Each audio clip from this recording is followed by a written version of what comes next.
Thanks a lot for chairing the session, and thanks a lot to Red Ant. I think it's important to also acknowledge that the development of a project like Red Ant is very significant. Very large part of the world, Australia, at least territorially, generally what I consider the appendage of Asia. I don't know how continents get divided up, what the logic of that is, but certainly there's a historical link between Australia and the rest of Asia. And I'm very happy that Red Ant is building a project on the lands of Australia, a socialist project, a left project, a project linked to the struggles taking place around the world, including the struggle in Palestine. And I'm very glad that this issue is being raised by good, sensitive people in Australia because it's such a horrendous situation. I'm going to make three sorts of remarks about three different concepts, really, or three different approaches to this problem. Number one, I want to do a little work thinking about the concept of anti-Semitism, then the concept of anti-Zionism, and thirdly, the concept of repulsion. And the third is, I think, something that is not on the flyer, but I think is pretty important at this time.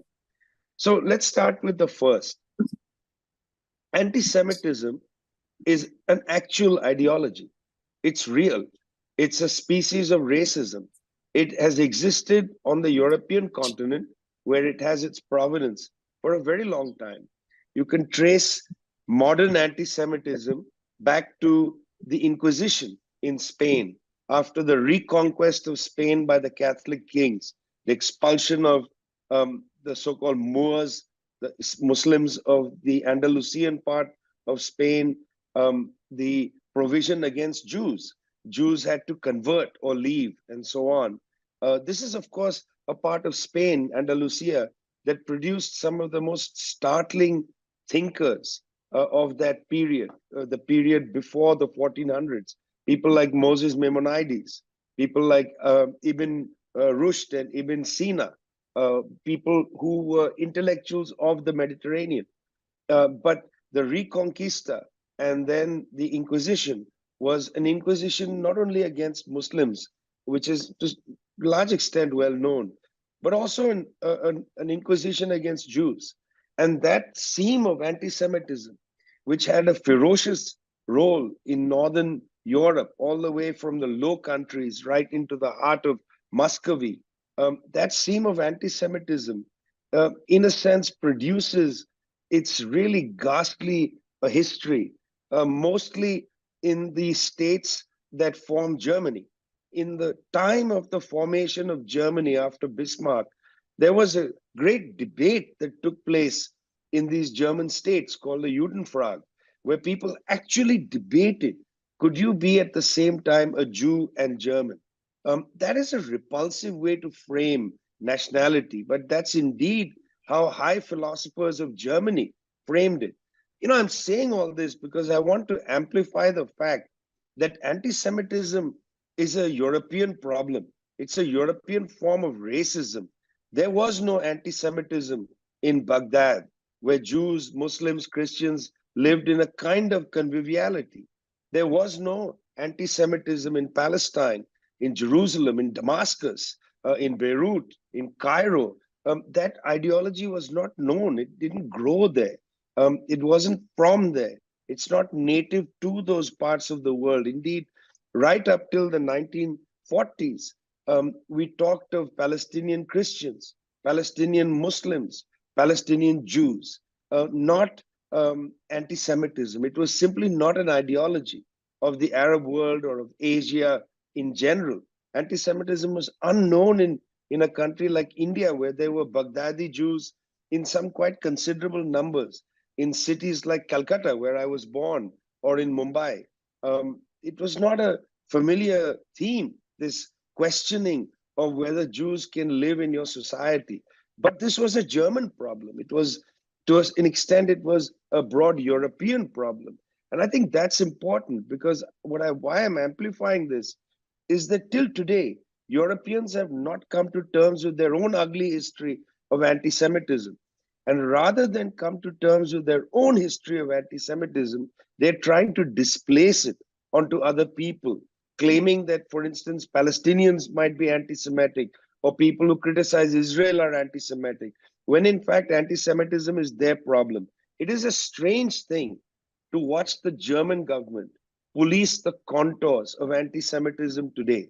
Germany, which has never really come to terms with its own history, never really taught its own history to its own people, not only about the Holocaust against the Jews from in the 1940s, but the genocide of the Herero and Namikwa people in Southwest Africa. Has never come to terms with its colonial history, the role it has played in the destruction of large parts of humanity, the annihilation, indeed, of the Namikwa and Herero people.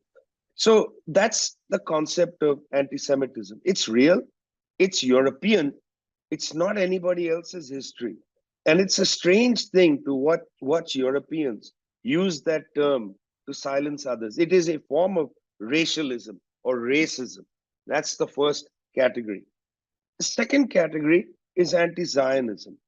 Now, Zionism is interesting because Zionism is, in fact, a species of Germanic nationalism, a German form of nationalism. If you go and read the great texts of German nationalism of the 19th century, much of it really refracted in the work of Ranke, the historian, the so-called father of history, in Herder and people like that. You get this idea of nationalism as one people, ein Volk, one language, one religion.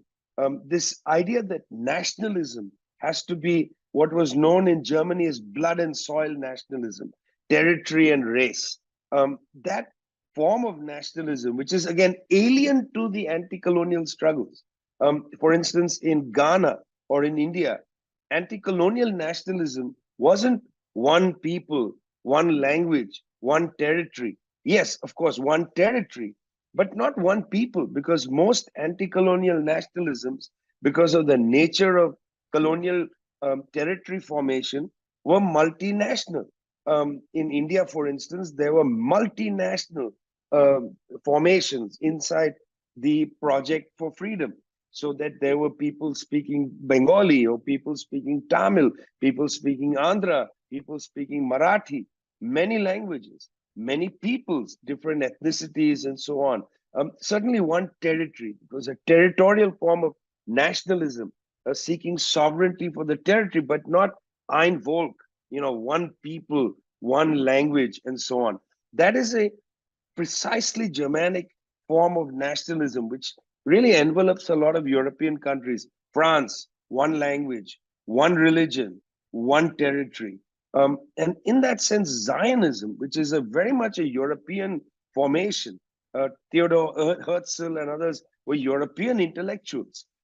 These European intellectuals constructed what they thought of as a Jewish state, which was directly in the theoretical arsenal of people like Herder. One language, whether it was going to be Yiddish or Hebrew, as it later in 1948 was Hebrew, one language, one people, the Jewish people, and then one territory. And after the Balfour Declaration of 1916, that slice of land somewhere between the Jordan River and the Mediterranean Sea. That's Zionism. It's a political ideology. It has nothing to do precisely with the Jewish religion. It has to do with the Jewish people, in the sense that German nationalism has to do with the German people, or French nationalism has to do with the French people. There is a ethno-religious component to it. Remember, one people, one language, in many cases, one religion and one territory. This is an ethno-nationalist political project. That's what Zionism is.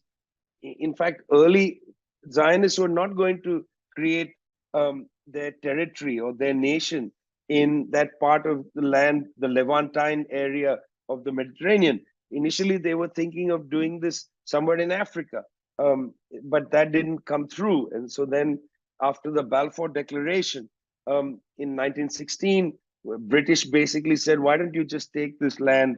Doesn't matter that Palestinians live there, you can just take it over.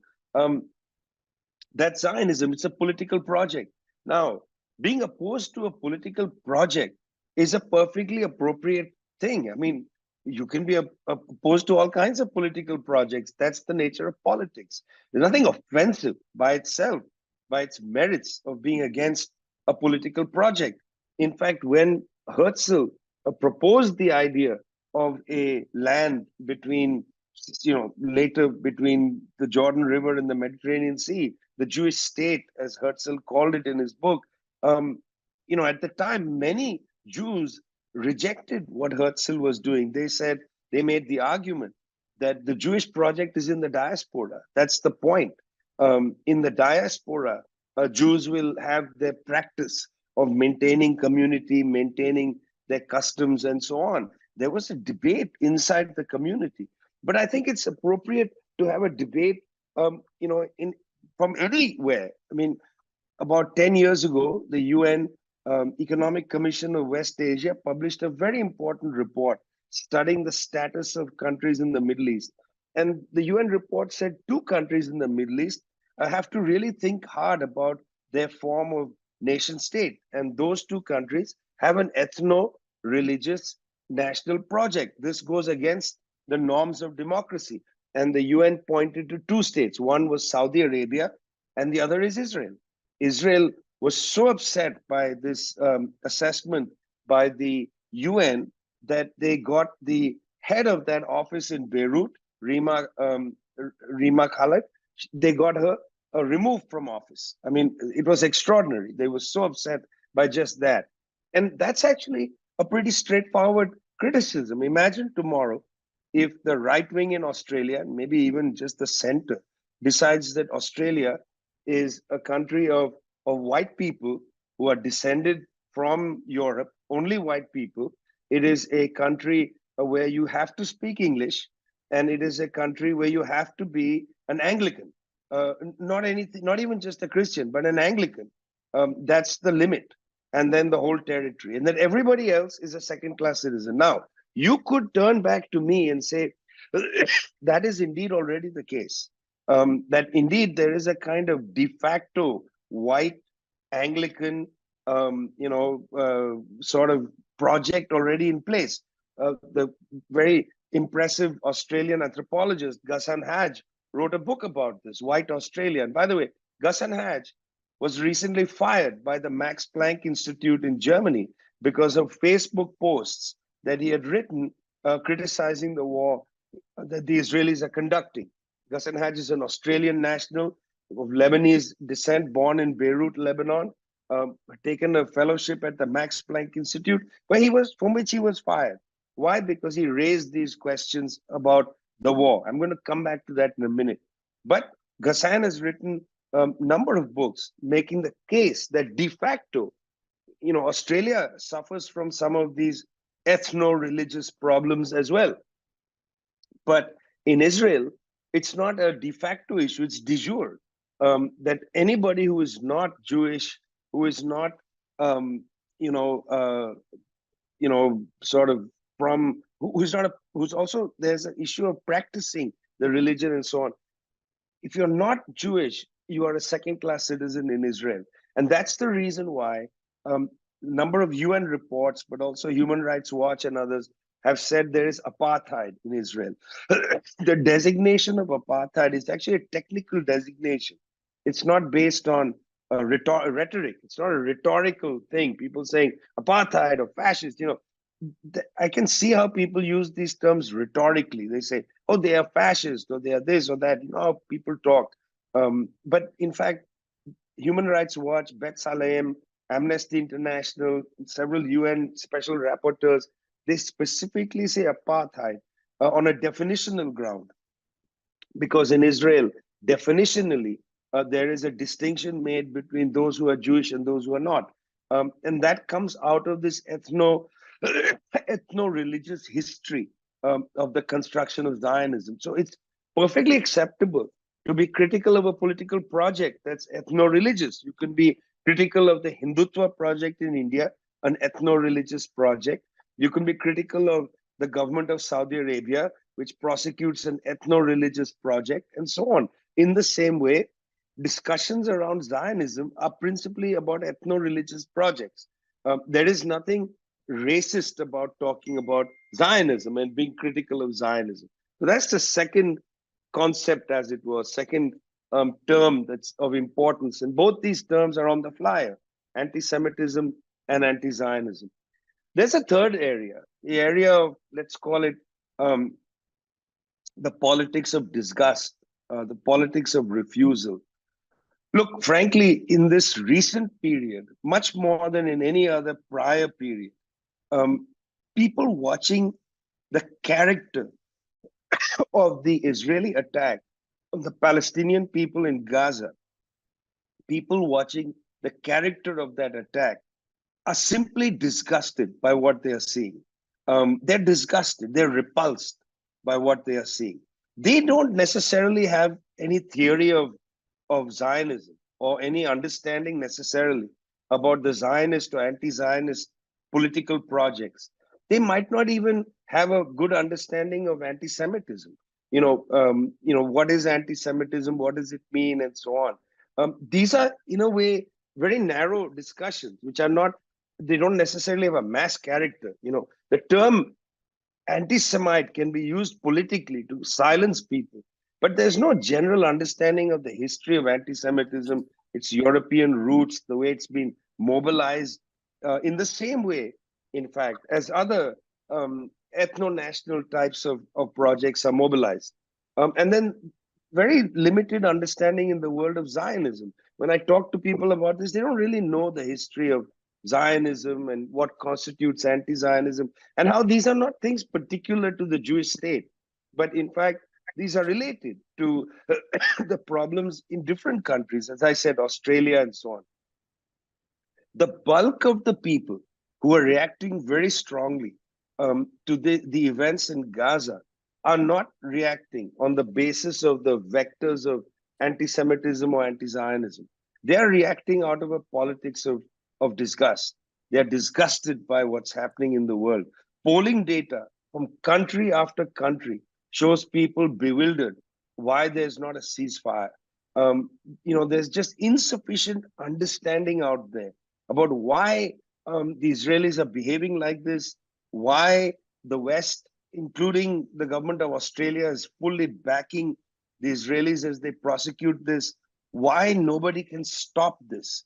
Um, I think this disgust and bewilderment is, in fact, the majority, it defines the majority of the attitude towards the killing of these 30,000 people. I think that's the main way in which people have entered this process. And so, for people who are struck by the politics of disgust, the politics of bewilderment, it's confusing to be told that you are anti Semitic for merely saying, I want a ceasefire.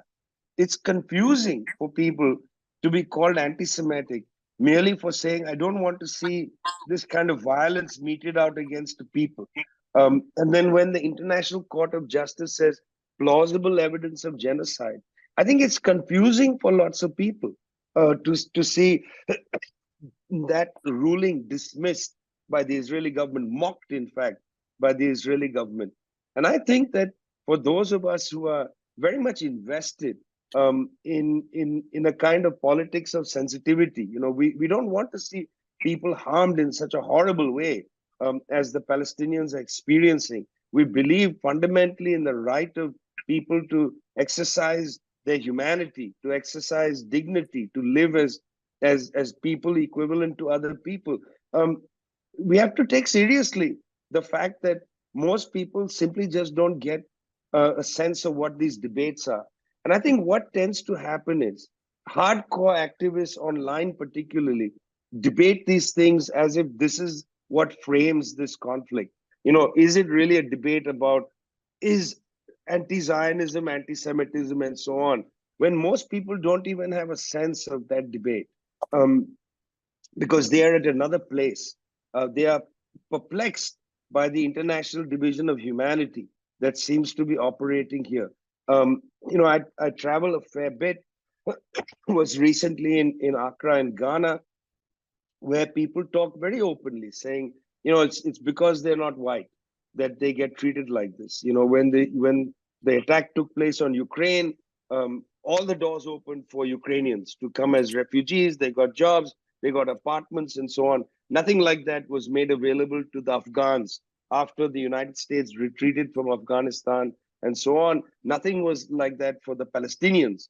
In fact, the doors to aid have been shut, and you've all seen scenes of these airdrops of food falling into the Mediterranean, killing people, as have been killed just yesterday. 3, 4 people died when the parachutes didn't open, and the big crates fell on people. This is, in fact, what is most gripping for people, this sense of the politics of disgust at what's happening, and the politics of bewilderment. And I've been trying very hard to think, how do we, as people who are committed to the freedom of the Palestinians, as socialists and so on, how do we produce our own language and debates on these issues? And when we are attacked as anti-Semites, is it actually valuable for us to take that debate on? Is that a useful debate, or are there other things that we should be doing? From my perspective, and I've faced this kind of attack for a long time, for several years. People have tried to get me fired from jobs and so on. But for me, this is not significant. This attack at us, calling us anti-Semites, it's not significant. And we should not let that take over so much of our energy and our brains. I think that they are trapping us into a debate which we don't need to be trapped into, because there are masses of people that we need to be reaching out to now with a much more sincere and sensitive posture. We should not be out there being trapped into a debate which brings us into their terms, where when we say things like, no, I'm not an anti-Semite, you sound ridiculous. I don't want to be out there having to defend myself against somebody who's attacking me on this ground. I would like to talk to a much broader group of people who are represented by the politics of disgust and the politics of bewilderment. They need us. They need us there where they are. They don't need us to be stuck talking to some trolls here and there, or the Hasbara groups from the Israeli state that come in here deliberately to suck our energy into their debate. I don't need their debate. In fact, forthrightly, we need to say anti-Semitism is not my problem. It is Europe's problem. Chancellor Olaf Scholz should be making speech upon speech every day to apologize for what Germany has done to the Jewish people over the last few hundred years. That's what should be the obligation, not for me. Not for me. We need to set the terms of our own discussion and our own debate. So, comrades, what I would say is turn our backs on some of these debates. Don't let them bother us. Don't let them sink our confidence by these attacks. We have to go forward to the masses of people and talk to them about what they are feeling. And they're feeling disgusted. They're feeling bewildered. They need us. They don't need us to be talking to the margin, the dangerous Hasbara margin that attempts to trap us into their debate. Thanks a lot. Vijay, the question is, what do you make of the sort of confusing confluence of anti-Zionism and, I should say, pro-Zionist anti-Semitism in the United States? And not just from the Christian fundamentalists who want to see the return of Jesus, but also people like, well, Donald Trump and Musk. So do you want to speak to that? Yeah, I mean, it's you've answered part of the question, because the terms of the confluence of pro-Zionism and anti-Semitism are, of course, set by Christian fundamentalists. They set those terms, and indeed they share this with very orthodox religious Jews in Israel who believe that they should destroy the Al-Aqsa temple, and the mosque, and build the Temple Mount. From the mount, build the giant second temple in Jerusalem. This is a view held by many Orthodox religious Muslim Jews inside Israel, and they share it with the Christian fundamentalists. The Christian fundamentalists, of course, go further than the Jewish wish to build the second temple, because the Christian fundamentalists say, once the second temple is built, God will kill all the Jews and lift the Christians to heaven. I mean, that's what makes that Christian Zionism anti-Semitic, because in fact they are calling for the death of all Jews. And James Hagee, for instance, the Reverend in the United States, big, very influential religious figure who spoke at the pro-Israel rally in Washington D.C., is openly talked about this, the death of the Jews, so that Christians can rise up to heaven. So that sets the term for some of this, the mass base, as it were, for this Christian Zionism, this Christian anti-Semitic Zionism. That's the mass base. That's the millions of people who adopt that position. It's not just in the United States. It's in Brazil. It's in several other countries where the evangelical movement has really picked up steam. Bolsonaro's, pro-Israel politics are rooted in that Christian anti-Semitic Zionism. Javier Milei of Argentina, his pro-Israel position is rooted in that Christian anti-Semitic Zionism. I mean, I think that for people like Donald Trump, and it's very hard to figure out Elon Musk. Okay, I don't want to even try to analyze Elon Musk's thinking. This is a child of South African apartheid, who has the most confused understanding of the world. One minute he's talking about Marx, the next minute, he's in space. I mean, he is a confused boy, and I don't really get it. So I don't presume to, but I know that seam of thinking, that includes Donald Trump. That seam of thinking is interesting because one level of it is pure opportunism. They are opportunistic. They want to capitalize on this mass base of Christian anti-Semitic Zionists. But another side of it finds an appeal in what we used to call gun Zionism. When Ariel Sharon appears on the scene in the 1970s in Likud politics, you have a new species of Zionism get calcified. It was there earlier, 1948 and so on, that the Zionists must have a gun, must always protect themselves from danger. We don't want the Holocaust again, so we'll be muscular in our defense of our Israel and so on.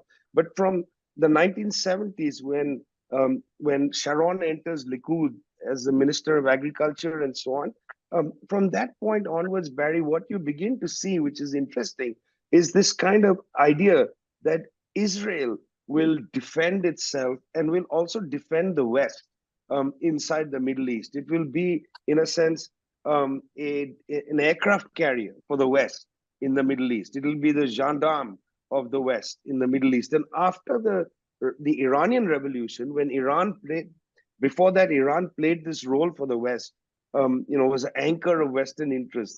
The Shah of Iran played this role.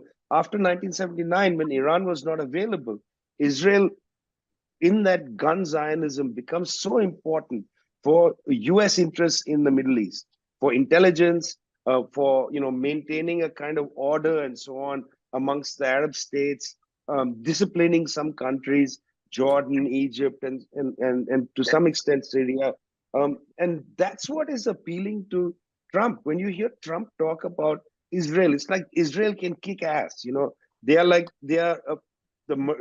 Israeli military is like an advanced detachment of the US Marines. And by the way, that's not a silly thing to say, because there's a large number of US citizens that operate inside the IDF, the Israeli Defense Force. Very large number of US citizens are border guards in the West Bank and so on. We have to start very much thinking about the Israeli project and the US project as being very much intertwined. They're not so far removed from each other. In Australia, you are familiar because of Pine Gap, with the Five Eyes intelligence network. It's no longer Five Eyes, as you know. It used to be New Zealand, Australia, Britain, Canada, the United States. Those were the Five Eyes. But now it's 14 eyes, including Israel. Israel participates in the whole Pine Gap project. They get the intelligence that is absorbed at that big station, that listening station in Australia. It's all linked up now. So this muscular fascination with the Israeli military, with Israeli military technology, Australia buys surveillance equipment from Israel. All of this stuff is, I think, one of the reasons why men like Trump, let's bomb them, mother of all bombs, and so on. There's an affinity they have to the generals and the kind of military complex of Israel, a military plus startup. There was a ridiculous book about Israel called Startup Nation. It's a country of entrepreneurs, of high tech and so on. It's actually not true. The book is a facade. It was part of a kind of intelligence operation, a Hasbara operation. But you know this idea that lingers in people's minds, that Israel is a country with lots of little high tech firms that are innovating and so on. And that combination of small high tech firms and the military, that appeals to men like Trump, and perhaps because of the high tech thing, to men like Musk. This appeals to them, and I don't even need to go into the fear of Muslims, hatred of Muslims, and all of that. Let's even leave that aside.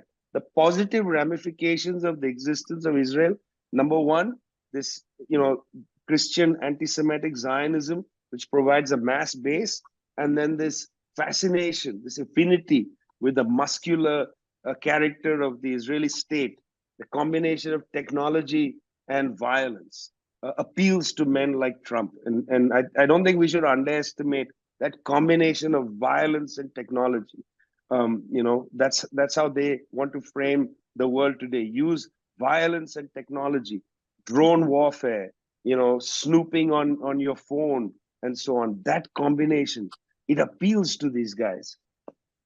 Sorry, Vijay. So I really appreciate. I get bogged down with the kind of debate that you seem to be saying we shouldn't be getting bogged down in, which I really understand. I understand that we want a mass political movement rather than get bogged down into stupid, stale debates. So I totally understand it, but I also feel like we tend to get brought into them specifically because we also simultaneously realize that large consensus is already existent and produces nothing. Netanyahu is laughing, and when we know that, and we're like, okay, so what can we do? And the reason why I think we get bogged down into that debate is it's an extension of saying we need to get bogged down into that debate because it's essentially saying fascism is wrong, and we're fighting the Musks, the Trumps, the people who, like what you were just saying now, have an appeal for the strongman, which is reflected in the Zionist view of seeing the Jewish diaspora as the weak Jew, which is bad, whereas we and the consensus around the world is we want to stand with victims. We believe in humanism, and we believe in the UN, and we believe in all this stuff, which is now just proved to be a whole sham. And in fact, it's imperialism all the way down. My question is, what do you suggest the politics of repulsion? What do we get from that? Where do we go with it? Yeah. So here's the interesting thing: is I actually don't agree that Netanyahu is laughing all the way. I think the global protest movement has put a lot of pressure on the Israeli high officials. Isaac Herzog is going to go to the Netherlands, and he is going to face people yelling and screaming, war criminal, wherever he goes. US high officials, Kirsten Gillibrand, Jared Kushner is not a high official, but all these people try to stand up and speak, and young people get up one by one and yell, ceasefire now, you are complicit in genocide.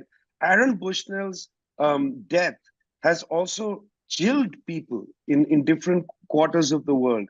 2 million people on the streets of Istanbul. Yes, they were flying Turkish flags, not Palestinian flags. It was like a rally for Erdogan rather than for Palestine, but they were chanting free Palestine. There's a lot of pressure on the Israelis. And I think there's a lot of pressure on the high officials of the West. and they find that they are losing large sections of their own population.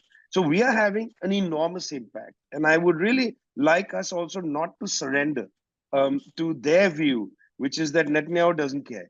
He cares.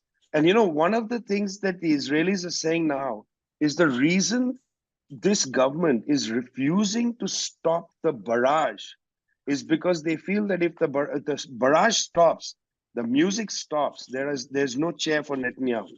He needs the music to continue. The musical chairs music cannot go off because then the political recriminations will start in Israel at a higher level. So there's a cynical way in which they are continuing to prosecute this war, killing people even today, and so on. We are having a big impact. I would not concede that we are not. Now, the question is, of course, we are demoralized because today again, children died and so on. And we feel that by not being able to have a ceasefire, we're not having an impact. But let me say a few things about that. The very fact that South Africa, for instance, Namibia, Bolivia, all these countries have been going to the ICJ, it's a qualitative shift, a real shift, that these countries of the South have been going up there to the ICJ, insisting quite forcefully that what Israel is doing is genocide. The Namibians yelling back to the Germans. This is humiliating for Olaf Scholz to be told by the Namibian president, you forgot about the genocide you did here between 1904 and 1908. All of this is having an enormous impact. I mean, if you look at Sigrid Kaag, the special rapporteur on Gaza, just nominated by the UN recently, her statements are much sharper than I've ever seen. They are talking every day about starvation, famine, things like that. They are not begging for the aid trucks to be allowed in. Today, Naledi Pandor, or yesterday, the South African foreign minister said if the armies of the region, well armed people, and she's talking directly to Egypt, just defend the trucks and force their entry into Gaza, she said that would be something. I've never heard language like this before. I mean, in the immediate period, we may not be able to have a ceasefire, but we have won an enormous a majority of people around the world, including their governments. It's the Western governments, including Australia, that are marginal on this. And I understand that you have a particular problem in Australia because you share that settler colonial kind of history where there is an enormous pressure coming from upstairs, right? Whoever the high officials are, there's an enormous pressure coming from upstairs because they basically think like Yanks. The high officials of Australia, they might as well be Yankee, high officials. They think in a similar way, right? They have a similar worldview. And I think, as you build your movement in Australia, you will also turn the tide. I mean, let me just say that almost every single day in New York City, there has been a demonstration shutting down the Brooklyn Bridge, going to the New York Times. It has terrified the officials of New York City. It has terrified them. In the cities of Italy, I don't know if you saw images of the Carabinieri beating up high school students in an alleyway. They are scared. They are losing generations. And the people who are being radicalized now on this issue because they are repulsed by what's happening in Gaza, they are determined to do something. They just won't stop going on the streets. This is not just them. And I think you're right here. They are not just seeing this as pro-Palestine or anti, what the Israeli state is doing, but they are understanding imperialism one way or the other. The US, 3 vetoes in the Security Council over this period. People are beginning to understand what is imperialism. This is coming on the table. I watch some of these young people and the things they are saying on social media. They are disgusted by the world order, mostly the Western world order. The fact that so many people are voting in this US primary for uncommitted rather than pro Biden has sent shock waves through the Democratic Party. They are going to lose the election to Trump on this issue. It's not just the Arab American vote that they will lose in Michigan, where it's considerable, and so on. They're going to lose the enthusiasm of young people. Yesterday or day before yesterday in California, there was a primary for the Peace and Freedom Party. The candidates from the Party for Socialism and Liberation, Claudia de la Cruz, she bested Cornel West in that primary, and Cornel West is he was in the Matrix, for God's sake. But he was bested by a very young organizer was an openly socialist organizer who won the nomination of Peace and Freedom Party in California. She's in her 30s. And she won it. Why? Because she is being fierce on Palestine.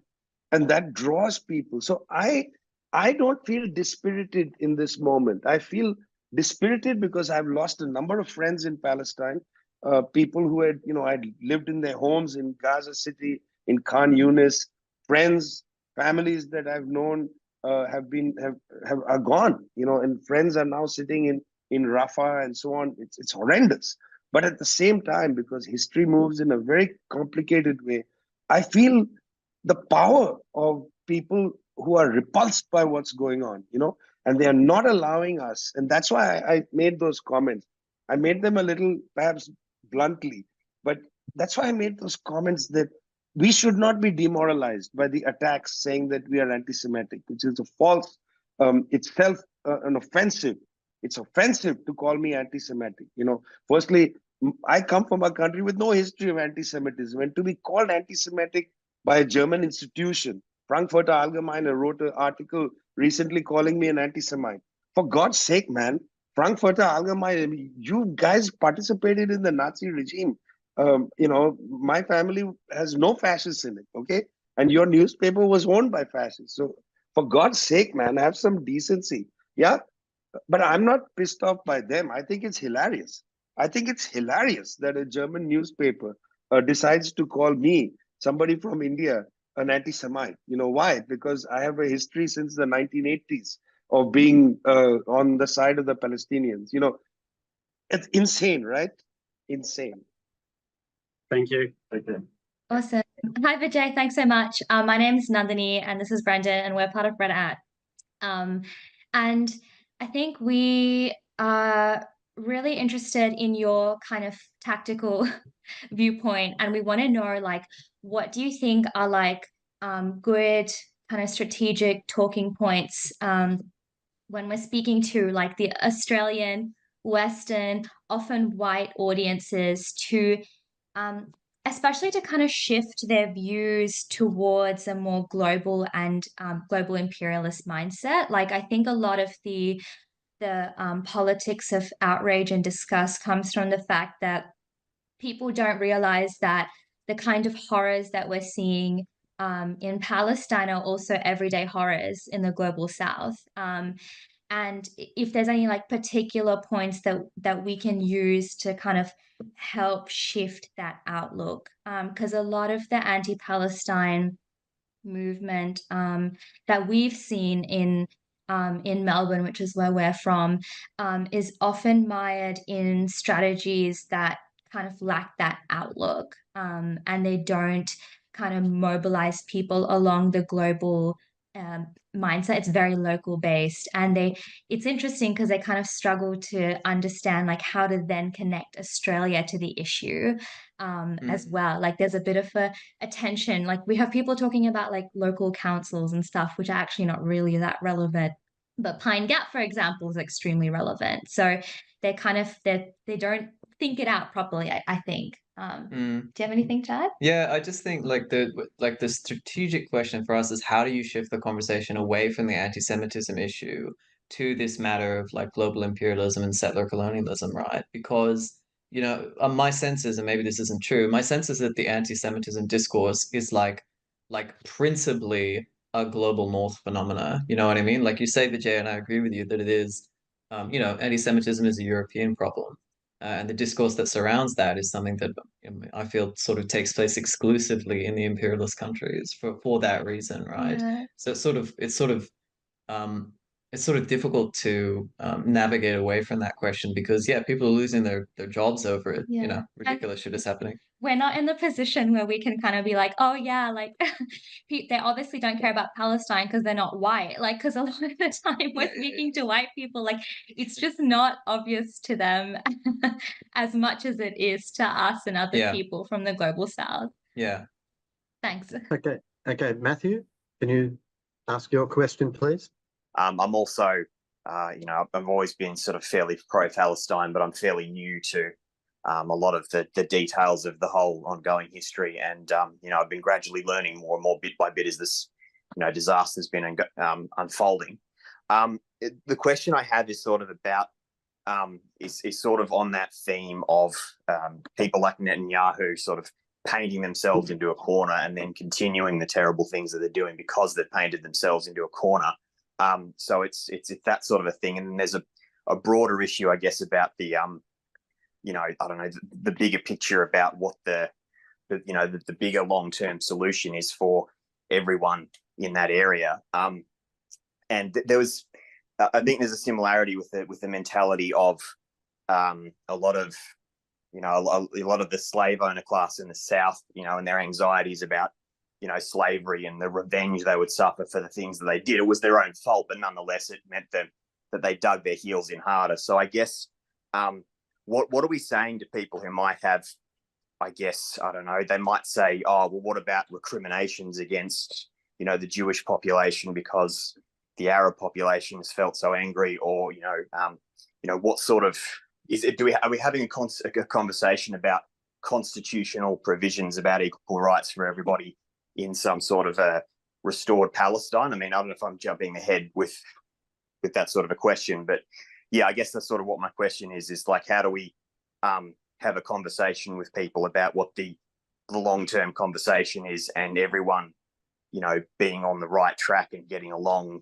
going forward after all of the, you know, horrific damage that's been done. I think that question makes sense. I hope it does. I have actually had the benefit of going over Barry's presentation already, and there is a lot there that you'll chew on, Matthew. I think what I would say is you should sit down and take some notes, because there's a lot there. I mean, just to be honest with you, I've never been to Australia in my whole life, or never even to New Zealand, except through the Lord of the Rings films. And, you know, I would like to come to Australia, and I've been talking to Max Lane about it and so on. But I would like to come before Mitchell Stark retires, because I'd like to see him bowl once live on an Australian ground, because I think he's a pretty extraordinary fast bowler. But anyway, I'm so happy, guys, because India is just destroying England, okay? And I don't know if you follow this, but I have my friends in the rail workers union in England, and I constantly rib each other that I only write to them when India is beating England in a test. I like to write to them on the 4th day of the test when it's a fait accompli, and looks like England is going down once more. But anyway, I have the highest respect for the Australian cricket team, because those fellows keep winning, and something about the water, or maybe it's a settler colonial thing, guys. I don't know what it is, but that team is ferocious. And soon we'll be saying, just as we say anyone but England, we'll be saying anyone but Australia, but not yet. I'm saying all this because, Nandini and Brendan, I don't know your country at all, really. You know, I don't know it. So I don't really know how to say these things to you. What I do know is that because you're now in a collective project, the Red Ant project, I'm sure that these are debates and discussions you'll be having, how to formulate the best strategy and tactics within the Red Ant project. I think you've raised a really good question. So I can't specifically come to that, but I want to dance around your question, if that's okay. Okay, but I mean, I just don't even presume to believe that I'm giving you any advice on this. I'm just dancing around the question. Yeah. But again, I'm really happy just to see you guys. And you say, well, we are with Red Ant and so on. And, you know, of course, you know, ants don't function one at a time. They come in swarms. So I very much hope that you are out there bringing more people into your colony. Colony being a really inappropriate word for building socialism, but you get the point. You decided on the name Red Ant, not me. And ants do live in colonies. So I don't know what to say about that, and why Barry and all, they have to take responsibility for the name. Okay. Now, all right. The thing is that when we enter into a political discussion at a time like this, at a time like this. Most of the people sensitive, distraught by what's happening, most people are allow themselves to be framed around the concept of ceasefire. They are not actually thinking, Matthew, about what happens the next day. What Right. are the politics, two-state solution, three-state. Most people right now are just trapped by the concept of ceasefire. We are going to have Yeah. Ramadan, what we in South Asia call Ramzan. It's going to start in a few days. The people in Rafah don't have any of the food items for iftar. They Yeah. are going to go through the month of Ramzan without a proper way to actually hold Ramzan. And if you know anything about Ramzan, and most all Palestinians aren't Muslims, but the majority are. If you know anything about Ramadan or Ramzan, it's in fact a month of celebration. It's joy. It's not a month of deprivation. It's a complete misunderstanding of fasting. Fasting Yeah. is not about deprivation. Fasting is about the joy of being together, of having collective meditation and experience, and it's about joy. Families and friends getting together to break the fast collectively. It's not about me fasting and then me eating in the bathroom later. It's a collective process. It's Yeah. about building the love of community and so on. And it's kind of a mystical but this is disallowed this Yeah. month to the people of Gaza. And Mm. so the question of ceasefire is, in fact, the dominant question. And I feel right now, for people around the world, the slogan of ceasefire now is adequate. You don't Yeah. actually have to get into that. And in fact, by the way, on the question of anti-Semitism, this is a very powerful, way to have the debate and dialogue. Because, in fact, the people who are calling us anti-Semites are against peace. And that's what one has to use to build the majorities, to say that we are the ones who are calling for peace. We are calling for peace in Ukraine. We are calling for peace in Gaza against the Palestinians. And then the day after, you can have a debate about, ending the occupation and so on. I know it's Right. important even now to say ceasefire, end the occupation, right? As two twin slogans. But what most people will fix on is ceasefire now. End the occupation is much more complicated, and it requires, as Matthew has said, requires a lot more understanding of the issues. And also, frankly, this is an issue for the Israelis and the Palestinians to sort out, not for the Australians to intervene. It's a little bit like when George Galloway was elected MP from Rochdale. The BBC reporter says to him, "Do you think it's appropriate for Hamas to be in the government?" And Galloway says that's such an imperialist question. That's for them. If the Palestinians want to elect them, they go ahead and elect them. I mean, frankly, listen, I would like to intervene in the British elections. And I would like to say, don't be idiotic. Don't vote for the idiot Keir Starmer and the idiot Rishi Sunak. Vote for a third alternative. Vote for whatever. I mean, why doesn't the Scottish National Party run candidates in England? Or Sinn Féin, for God's sake, like, let's try something different. Um, you get the point. The point is that we are not actually interfering in British politics. Why should they interfere here?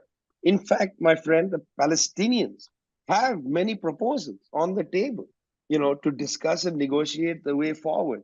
But you see, we are always dragged into their frame of debate.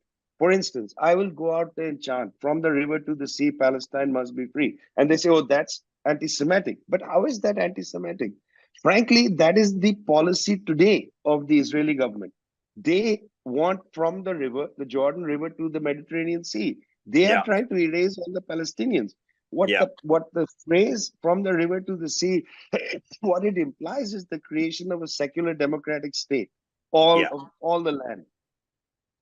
We have to just directly not be scared about somebody says, "Oh, that's an anti-Semitic phrase." You have to be brave and say that's not an anti-Semitic phrase. In fact, it is already the established policy of the Israeli government, but with an apartheid lens. We want to create a post-apartheid from the river to the sea. We Yeah. want Israel to have its 1994, like South Africa. You have to be bold in the face of these attacks. Listen, Nandini, I cannot advise anybody about their jobs.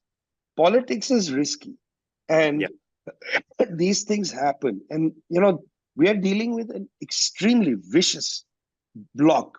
From the neoliberals to the right, these are vicious, nasty people. Yeah. They will come after us with all instruments. I was watching a little clip today.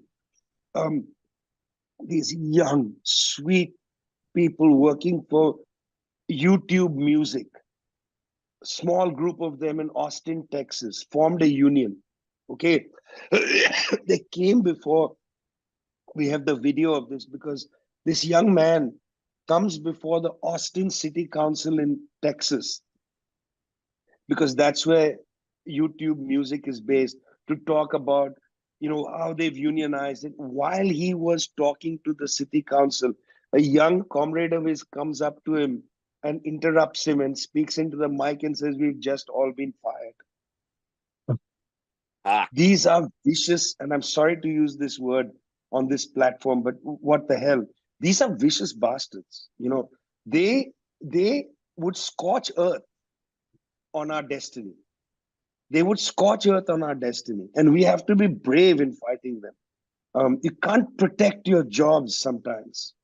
Sometimes you have to risk it in the fight. These young people risked their jobs and they were all fired.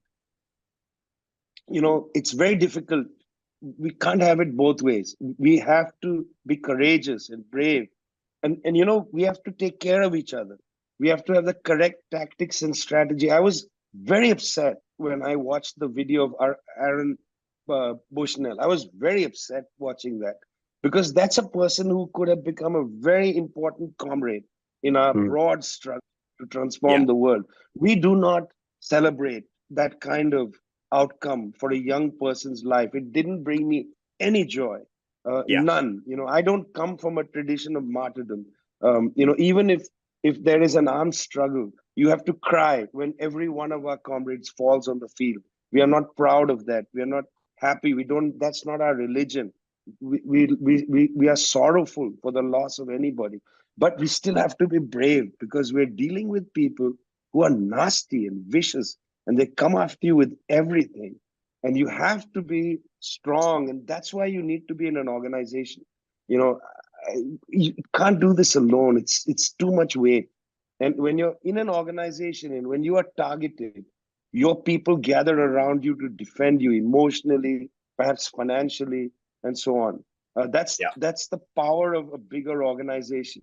So I can't precisely tell you what the tactics would be, but I can tell you that you should know that there are hundreds of millions of us, and I mean it, hundreds of millions of us, hundreds of millions, and these hundreds of millions will look upon you and the work you're doing in Australia, and they will say they are on the good side of history, and whatever happens, they are fighting the fight against the real bastards, who are cynical, nasty. And I'll tell you, the weakest thread here, which I'm going to recommend that you start to pull on, is the arms sales and Australia's relationship to Israel, the West, and so on, in the whole arms trade, in the buying and selling of weapons and intelligence.